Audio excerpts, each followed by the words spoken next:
All righty, folks, here we go. So we got all these integration rules that we've learned over this past month. So now we kind of are going to just bring it all together. So, question I got for you. Sometimes the integrals look really, really a lot alike. For instance, say I give you these three integrals.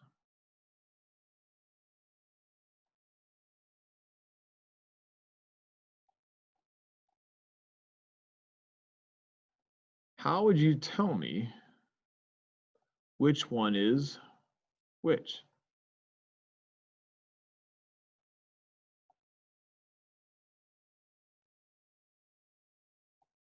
Let me write them all up there, and then I want you to pause the video and see, can you guys determine which integral is which one? Sometimes it's just not as easy just to be able to look at it and say, oh yeah, that one is, and it's nothing. All right, so here's my trick for you, or here's my hint for you. One of these is a power rule, one of them is a natural log, and one is an arc trig. So go ahead and pause the video and see what you can come up with. All right, so the biggest thing that we're looking at here on these is for it to be a power rule, that means one of these needs to be a perfect square or some sort of perfect binomial or expanded binomial in my denominator. So if I look at this, right here I have a perfect square trinomial. So therefore this one would be a power rule.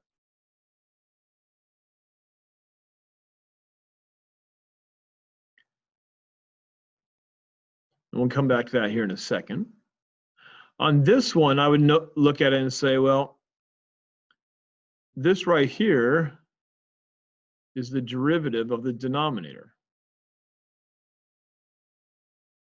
Therefore, this one is a natural log.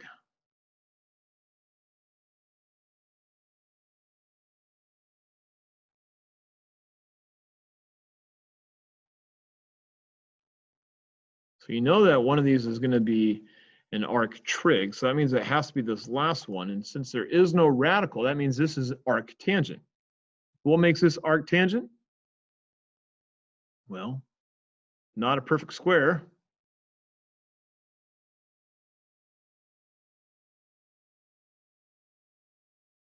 Essentially, it doesn't carry those first two qualities. So it's not a perfect square.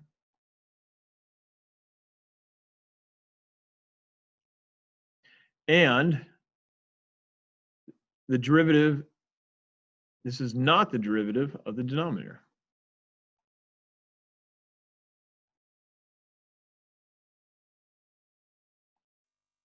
Apparently I reached my limit how high I can go up here. Not derivative of the denominator.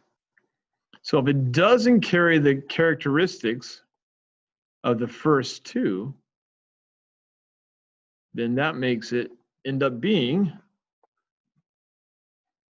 perfect square, and we'd have to, or an arc trig, in this case arctangent, we'd have to complete the square. So let's take a look at this one. This one right here, the first one. What makes this a power rule? Well, if I factor it, I get x plus 3 squared in the denominator. What's a and this is where we get that idea of a perfect square. And if it's a perfect square, that means I can get it out of the denominator since it has an exponent that's not equal to -1, or not equal to 1 in the denominator. And I can do a straight power rule with it. Add 1 to it and divide by it.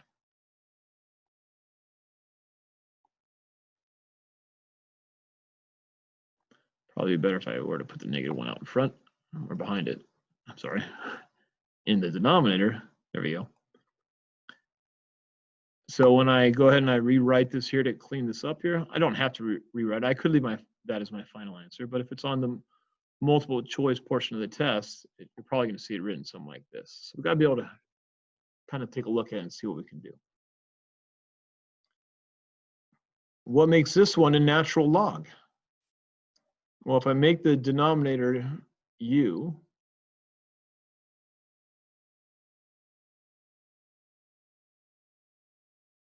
I get du equals 2x plus 6 dx. So what makes this one a natural log? Is if I were to take the whole thing, no, we don't need to do that. All of a sudden I notice that my denominator, my differential, my numerator is the differential of my denominator. It's the derivative of my denominator. So that means that this is automatically going to be then a natural log. Turns out I also could have factored and simplified that way too. And that would have, if I factor the numerator and the denominator, they'll have a factor that will cancel each other out and we'll clean it up a little bit more. I could have seen it that way. What I mean by that is this. I could have taken this one right here if I wanted to, and I could have done this to it. 2 times x plus 3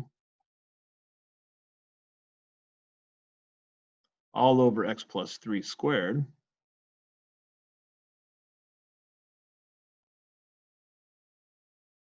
If I bring that 2 out, I end up with 1 over x plus 3. And this would be the same type of integral, and these would be equivalent expressions.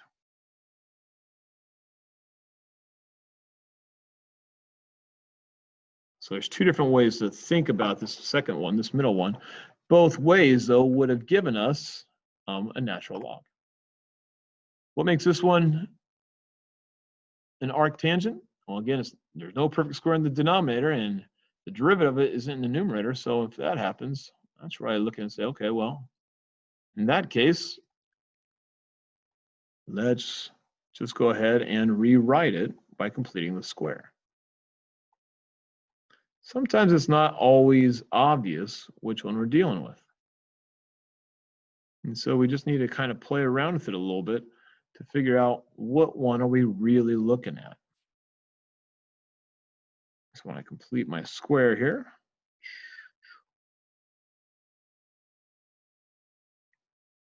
I end up with 1 over x plus 3 squared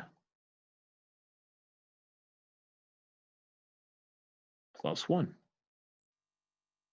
And now it's an arctangent. So 1 over 1, so 1 over a arctangent u over a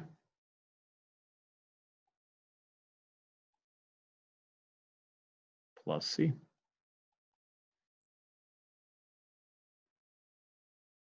So sometimes they're just not as completely obvious what you're dealing with. And when that happens, just kind of sit back and ask yourself a couple questions. Ask yourself, do I have a perfect square or an expanded binomial in the denominator? Or ask yourself, do I have a form of the derivative of my denominator in my numerator? It's a natural log. If not, ask yourself, is it a quadratic that I can complete the square on? If so, then it's a arctangent. So let me give you guys a couple of these here to try. I'm going to erase this right here to see if you guys can figure out what kind I'm actually giving you here. All right, let's see. Let's try. What do I want to kind of torch you all with here? Let's try this. 1 over x squared minus 2x plus 5.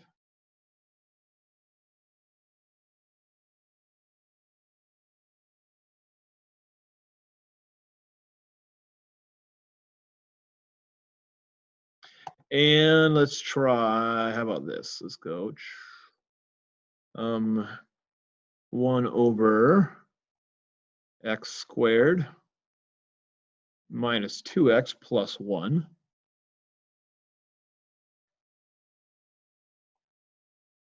And last and certainly not least, let's try this one. 2x minus 2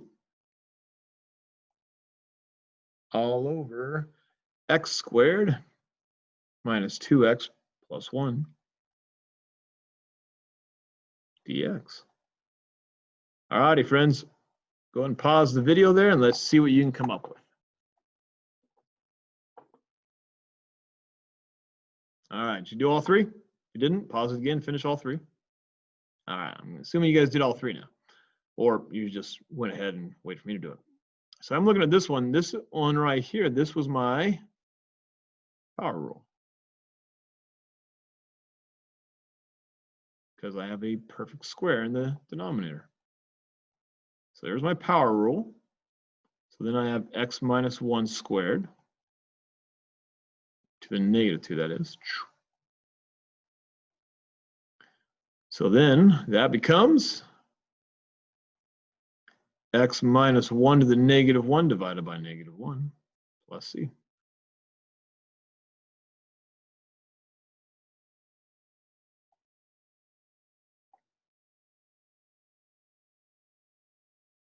Not really sure why I put that in parentheses, but whatever.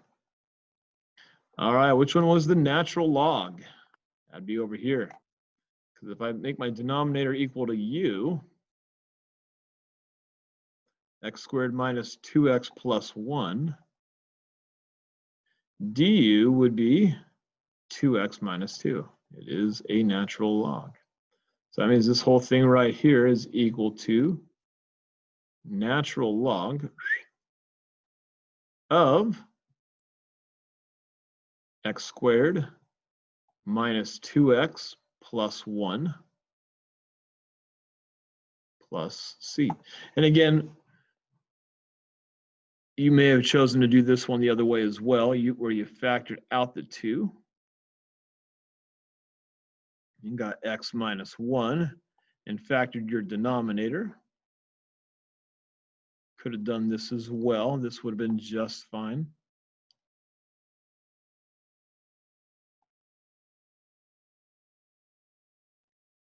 One over x minus 1 dx. And that would have been 2 times the natural log of x minus 1. So that one could have came up there too. So that means this one over here, then this one has to be our arctangent. Because it's not a perfect square in the denominator. The derivative of the denominator is not in the numerator.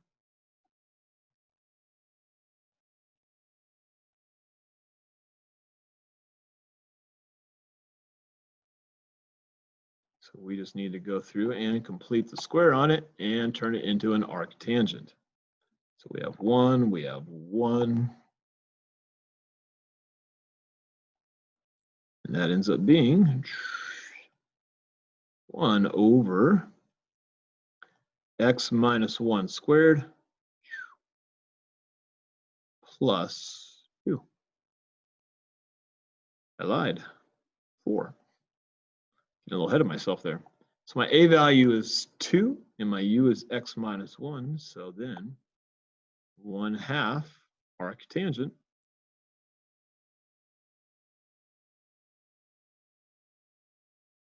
of x minus 1 divided by 2.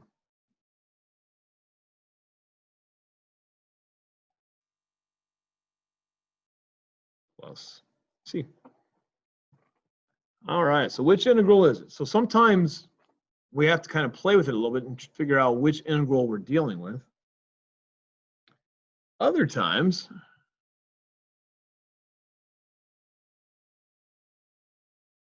our integrals are actually a combination of 2.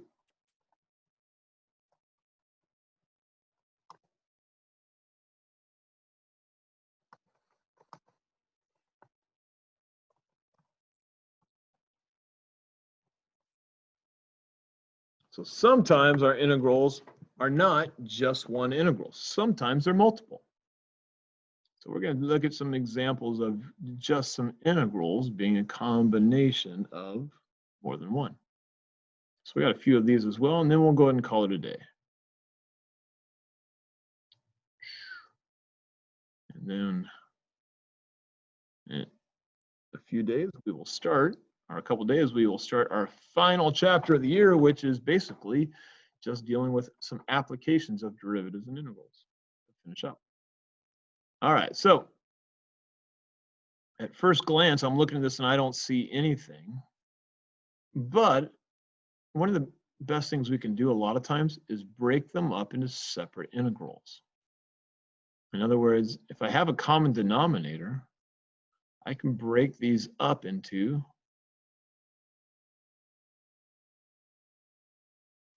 two different integrals.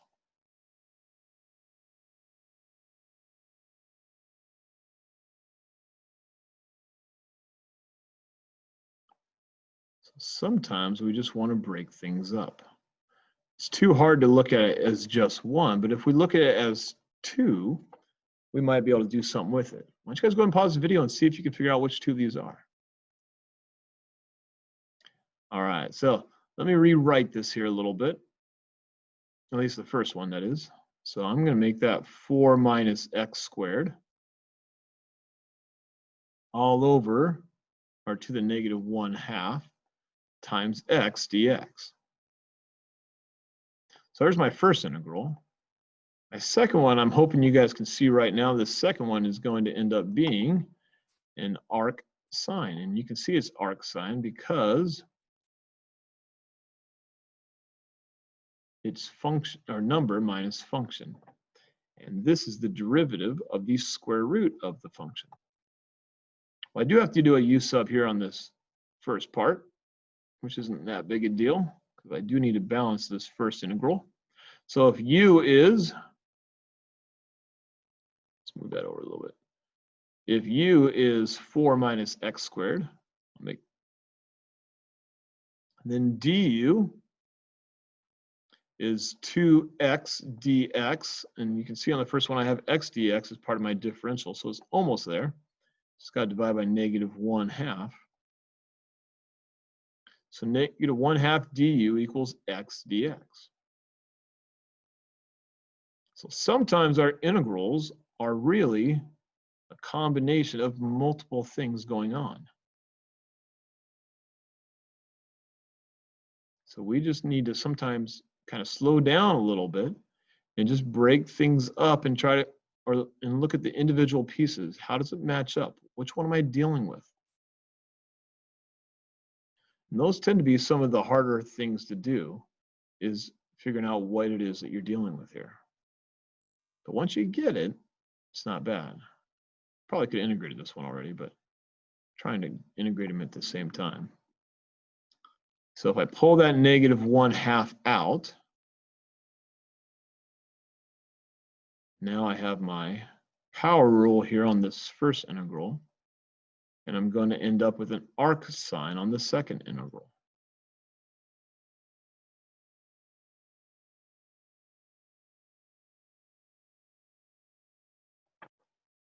So power rule, so negative 1/2 times, add 1 to the exponent, I get u to the 1/2, and divide by that 1/2, which is honestly 2.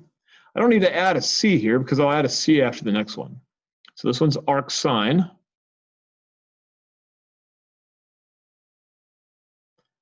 of my function x over my number plus c,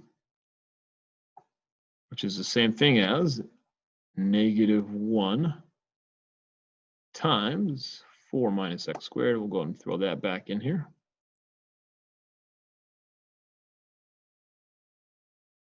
And I could have changed this back to a square root, but there's no reason to do that.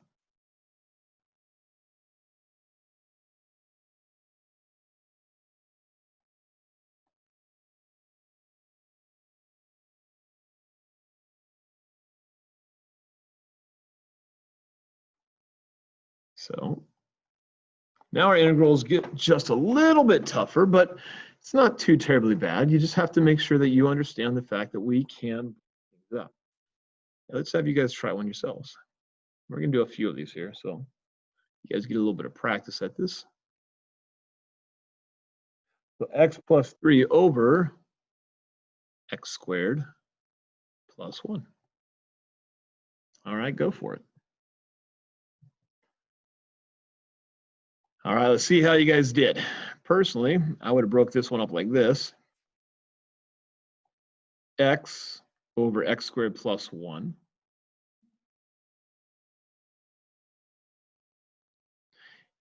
plus 3 over x squared plus 1. So if I change this one right here, this first one, I'm going to do a u sub on. So we'll let u be the denominator, x squared plus 1. Then du is 2x dx, and you can see my x, my dx popping out there. If you can't, let me just take a second so you can see it.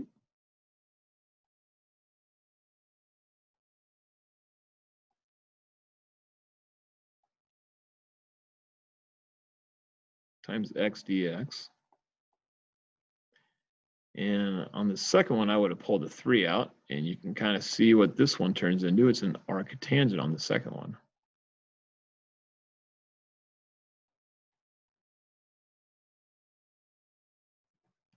So if I continue finishing off my u sub here, I see 1/2 du. I can balance the integrals there, equals x dx. So we plug it in here, friends.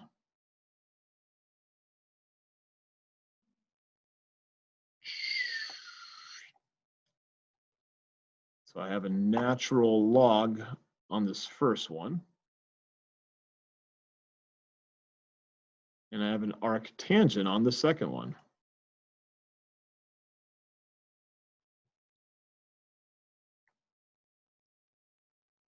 And I'll go ahead and do my arctangent on this one. So 1 over a, so 1 over 1. Arctangent of u over a, so x over a, x over 1 plus c.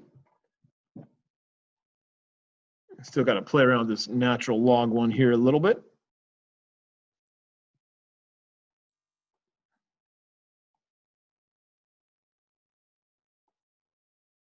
But my arctangent one is done, so I don't have to worry about playing with this one anymore.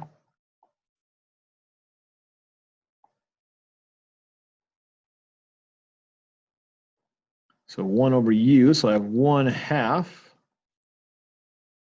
the natural log of u plus 3 times arctangent x plus c.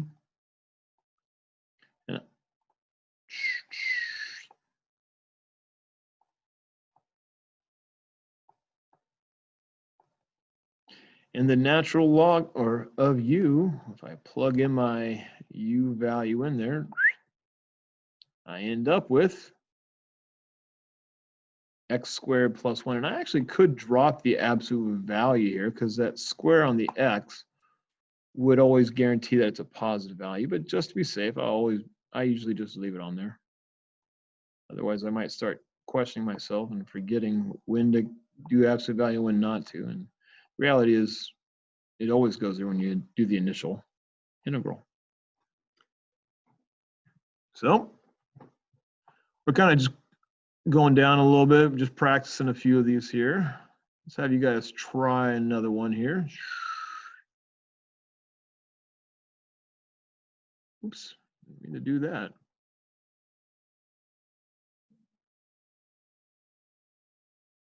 Oh, that's why I erased it. There we go.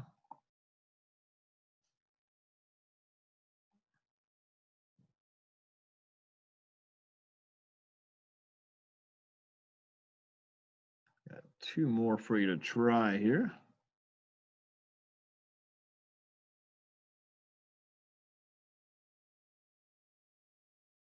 I like Magic Eraser. He's fabulous. All right, here's one more for you guys. How about x plus 4, x plus 1. See what you guys can do with that one.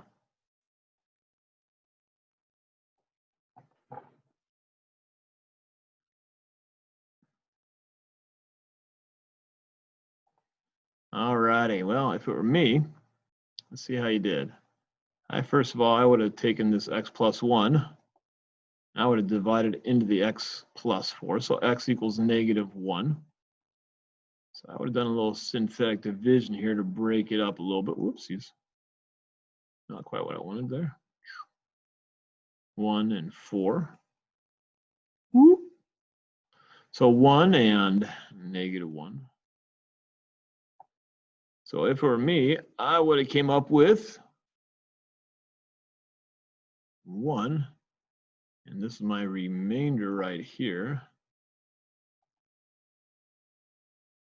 So 1 plus 3 over x plus 1 dx. Now we can see how it breaks up. 1 over dx plus 3, 1 over x plus 1 dx. So this one is going to be a power rule and a natural log. So x plus 3 times the natural log of x plus 1 plus c. All right, friends, here's your last one to try. So we're getting today, we're getting a chance to try to figure out when can you tell what type of natural log it is, arc, trig, natural log, or not, what kind of natural log, what type of integral, arc, trig, natural log, or power rule. And then we're finishing up here where we're just combining this idea of trying to determine which ones we are actually dealing with and looking at. All right, go for it. Go and pause the video and see what you can do. For those of you that didn't pause the video, you get to watch me undo this right here with Magic Eraser.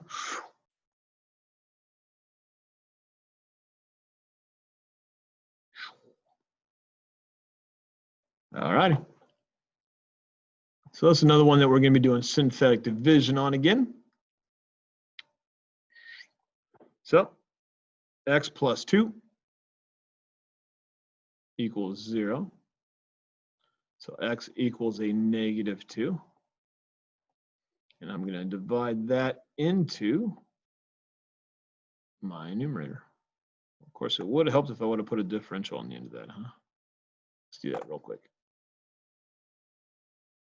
There we go. I want to say as mathematically right as possible. All right, so we come down here, 2 times -2 is -4, -6. We get 12, and then we have 15. So that right there is my remainder.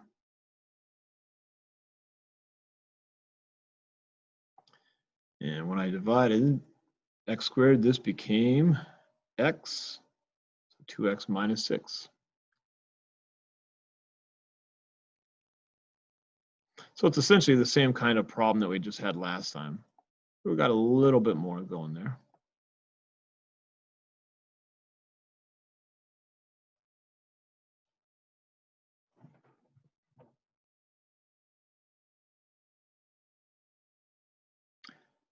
We'll break it up again because the whole idea of this part is we want to break up these integrals. Sometimes it just helps to break them up. So 2x minus 6 dx.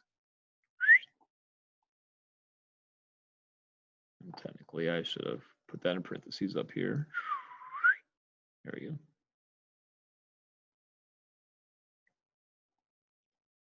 And if I pull that 15 out of this one here, 1 over x plus 2. That is got to be the sloppiest integral I have drawn in a very long time. We can fix that real quick. There we are. So friends, we end up with x squared minus 6x plus 15 times the natural log of x plus 2. Plus c. All righty, I'll see you more in class tomorrow, and we will practice more on this and get ourselves ready to go. All right, have a good night, guys.